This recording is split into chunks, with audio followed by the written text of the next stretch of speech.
2024 marks the 50th year of organized labor migration in the Philippines. On May 1, 1974, Presidential Decree No. 422, also known as the Labor Code of the Philippines, was enacted to govern matters involving labor relations and employment practices in the country. The adoption of the 1974 Labor Code paved the way for Filipino workers to be deployed abroad. Over the years, the opportunity to work abroad became a way to alleviate challenging economic conditions in the country. What began as a stopgap solution to the high unemployment rate in the 1970s became a structural feature, even a lifeblood, of the Philippine economy up to this day. Yung feminization of migration continues. Hanggang ngayon, more than 50% ng lumalabas natin ay mga kababaihan, and more than 50% noon ay are working as domestic workers. Actually, tatlong beses po ako nag-abroad. 1994, nakabalik ako. Nag-try ako mag-abroad ulit sa Qatar. Nakabalik ako ng 2010. 2015, nakikita ko na nag-decide kami at nag-usap kami mag-asawa na sabi ko sa kanya, aalis ako kahit 3 years lang. Yung 3 years na pinag-usapan namin ay naging 6 years and a half. Sabi nung anak ko, at that time he was already a policeman, maumuwi ka na, total may trabaho na ako. Sa ngayon po, isa akong board of director ng OFW Natural Garden Organic ng Payatas, kung saan kami po ay sinuwerte at napalad na natulungan, nabiyayaan ng 1 million grant ng OWA Tulong Puso, Dole. Yung mga OFW na mga kaibigan ko, sinasabihan ko po sila na punta kayo sa City Hall, meron tayong MRC doon. Hingi kayo ng tulong, malalaman nyo doon kung ano yung mga tulong na nalalaan para sa inyo.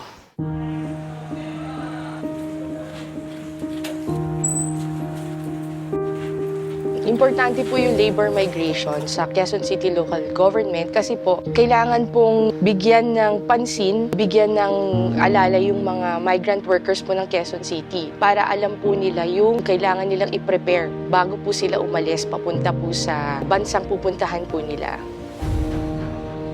Coming from a private sector or from the industry, our role is to find good jobs. We have to secure the terms and conditions, if not the best, and always prioritize the welfare of the OFWs. The players in the industry has to be careful in getting the right employers, because once there is a problem in the host country, it's also our problem.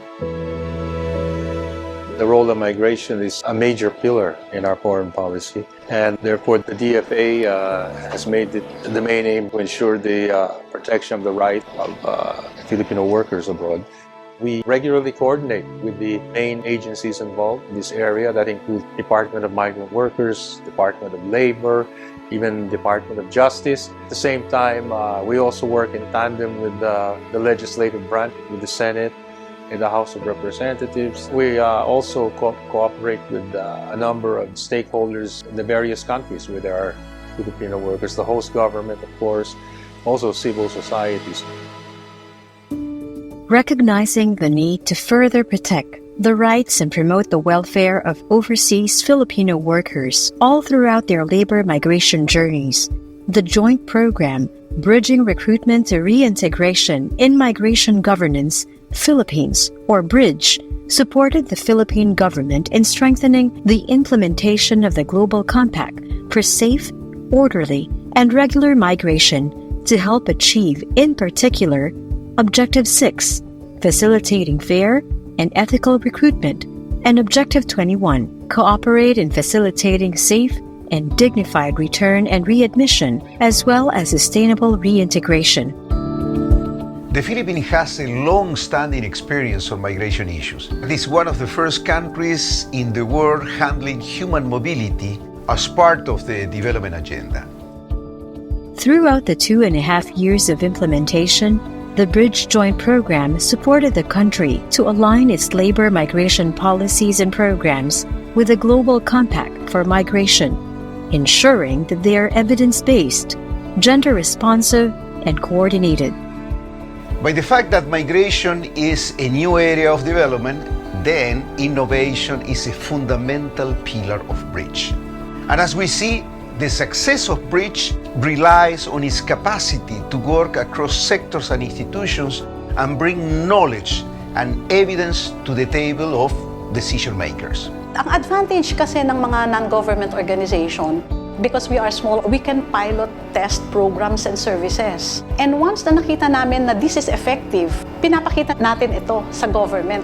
Through this Bridge project, we were able to train OFW returnee in agroforestry, in agribusiness management, at saka gender-responsive financial literacy. We partnered with UP Los Baños. Together, we developed that training program and niran natin siya dun sa mga OFW returnee at saka yung mga families dun sa Iloilo. We had a Filipino community dialogue in Alcobar, and someone from the community raised a question about reintegration. And it was another OFW that replied and explained, that reintegration in itself is a process and that there are programs now being designed for them. Para sa akin, it's just inspiring as well as quite remarkable na an internationally funded and supported and even designed program like the Bridge program has found its way to Alcobar to be explained in very simple terms by one of the target beneficiaries, which is the migrant worker. We went so way out of the usual conference room type of dialogue. And I think the Bridge program has given life to what an OFW-centric reintegration program should be. And then yung 23 objectives ng Global Compact on Migration, which includes an objective in promoting fair and ethical recruitment. Dahil sa Bridge program, we are able to gather players in the recruitment industry and also civil society and really sit down and reflect. The joint program has strengthened partnerships and collaborations and catalyzed stakeholders to actively participate in enhancing migration governance policies. The timely implementation of the Bridge program amid the pandemic, the national elections, and the creation of the Department of Migrant Workers helped challenge and strengthen the foundation of Philippine labor migration governance. In 50 years, dapat po siguro yung other local government units, dapat magkaroon din sila ng Migration Resource Center para mas matugunan nila yung pangangailangan ng mga OFWs. Kasi hindi lang naman yung OFW ang nagkakaproblema, yung mga naiiwanan din nila. I know may mga batas tayo, and compared to other countries, I would say the Philippine government is doing its best to protect yung rights and welfare ng mga OFW natin. But having said that, meron pa rin na mga problema na kinakaharap tayo. Kailangan pa rin ng mga advocacy natin, kailangan pa rin dagdagan. Sana yung ating pre-departure training program ay mas strengthen natin. Sana ma-institutionalized siya kasama yung pamilya. At aside from knowing their rights and welfare, they should also be prepared in knowing family issues na pwedeng maging social cost ng pag-abroad nila.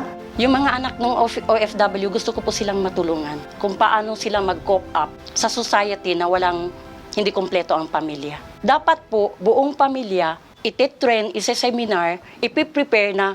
The government should have programs to help the Filipinos decide whether working abroad is suitable for them. And that's the reason our association is advocating that reintegration should start from the time that they will apply or from the time they are thinking of going abroad.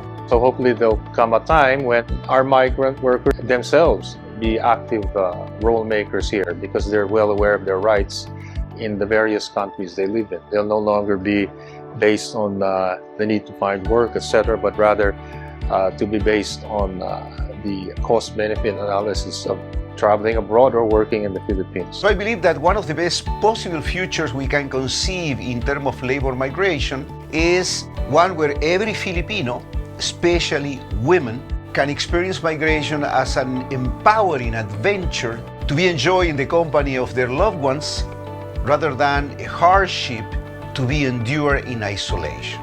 The world of work will be totally different. So the Philippines, hopefully in the next 50 years, will be strong enough economically that it would be able to be the best choice for our workers. If they do leave, it's because the package of compensation, the quality of life, and the future for their family is indeed several times brighter. I hope that not just in the next 50 years, but even this year or the next, leaving the country to work abroad will be an informed choice.